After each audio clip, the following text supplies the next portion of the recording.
Additive inverse in modular arithmetic. Given non-negative integers a, b, and n, where a and b are less than n, the integers b is the additive inverse of a under addition modulo n if and only if the formula a plus b modulo congruent to n. Also, a plus b congruent to 0 modulo n. If and only if a plus b congruent to n or a plus b congruent to 0.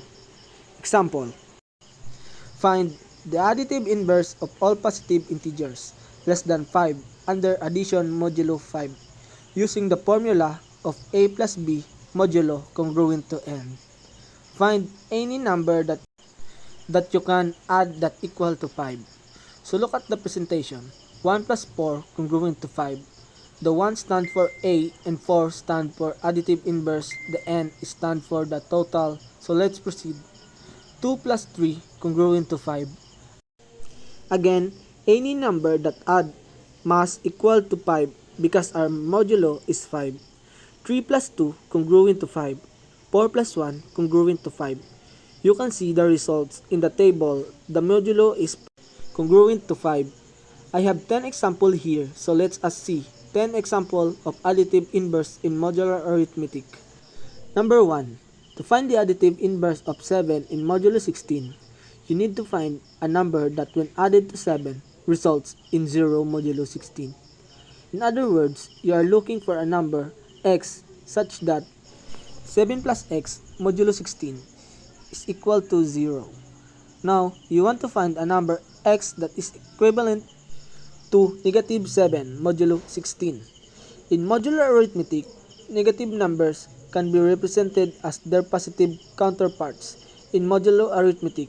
So, negative 7 is equivalent to 16 minus 7, which is 9. Therefore, the additive inverse of 7 in modulo 16 is 9, because when you add 7 and 9, you get 16, which is equivalent to 0 modulo 16. Example number 2.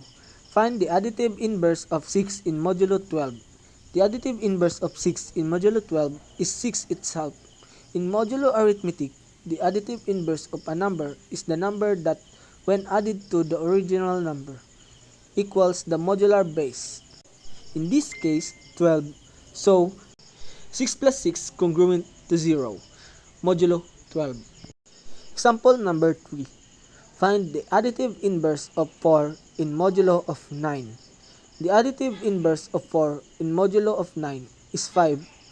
In modulo arithmetic, the additive inverse of a number is the number that, when added to the original number, equals the modular base. In this case, 9. So, 4 plus 5 congruent to 0, modulo 9. Example number 4. Find the additive inverse of 6 in modulo of 10. The additive inverse of 6 in modulo of 10 is 4. In modulo arithmetic, the additive inverse of number is that, when added to the original number, equals the modular base. In this case, 10. So, 6 plus 4 congruent to 0, modulo 10. Example number 5. Find the additive inverse of 2 in modulo of 7. To find the additive inverse of 2 in modulo 7, you need to find a number that, when added to 2, result in a sum that is congruent to 0 modulo 7. In this case, the additive inverse of 2 in modulo 7 is 5 because 2 plus 5 congruent to 0 equals 7, modulo 7. So, 5 is the additive inverse of 2 in modulo 7. Example number 6. Find the additive inverse of 3 in modulo of 8. To find the additive inverse of 3 in modulo 8, you need to find a number that, when added to 3, results in a sum that is congruent to 0 modulo 8. In this case, the additive inverse of 3 in modulo 8 is 5 because 3 plus 5 congruent to 0 equals 8, modulo 8. So, 5 is the additive inverse of 3 in modulo 8. Example number 7. Find the additive inverse of 8 in modulo of 9. To find the additive inverse of 8 in modulo 9, you need to find a number that when added to 8 results in a sum that is congruent to 0 modulo 9. In this case, the additive inverse of 8 in modulo 9 is 1 because 8 plus 1 congruent to 0 equals 9 modulo 9. So, 1 is the additive inverse of 8 in modulo 9. Example number 8. Find the additive inverse of 10 modulo 23.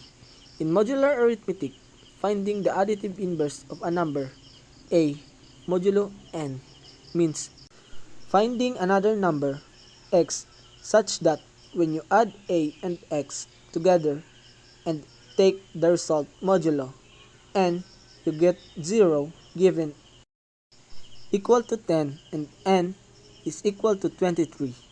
You want to find x such that 10 plus x and 23 congruent to 0.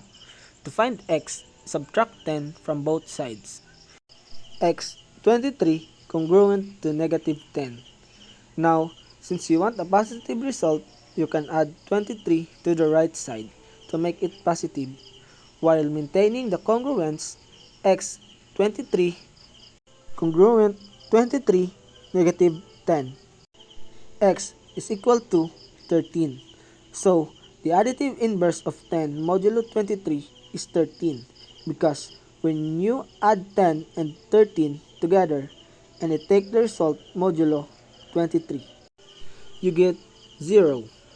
10 plus 13 congruent to 0 modulo 23. Example number 9. Find the additive inverse of 100 in modulo 150. To find the additive inverse of 100 in modulo 150, you can use the same approach as before. Given a equals 100 and n equals 150, you want to find x such that 100 plus x divided to 150 congruent to 0. To find x, subtract 100 from both sides. X 150 congruent to negative 100.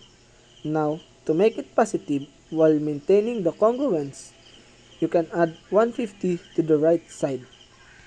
X 150 congruent to 150 minus 100. X equals 50. So, the additive inverse of 100 modulo 150 is 50 because when you add 100 and 50 together and take the result modulo 150, you get 0. Example number 10. Find the additive inverse of 95 in modulo 115. To find the additive inverse of 95 modulo 115, you can use the same approach. Given a equals 95 and n equals 115, you want to find x such that 95 plus x and 115 congruent to 0. To find x, subtract 95 from both sides. X equals to 115 congruent to negative 95. Now, to make it positive while maintaining the congruence, you can add 115 to the right side. X 115 congruent 115 minus 95. X equals 20.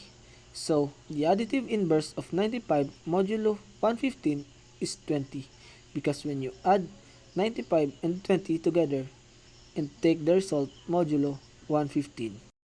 Now, this is the end of my presentation. I hope you learned something. This is Marloy Tamoni.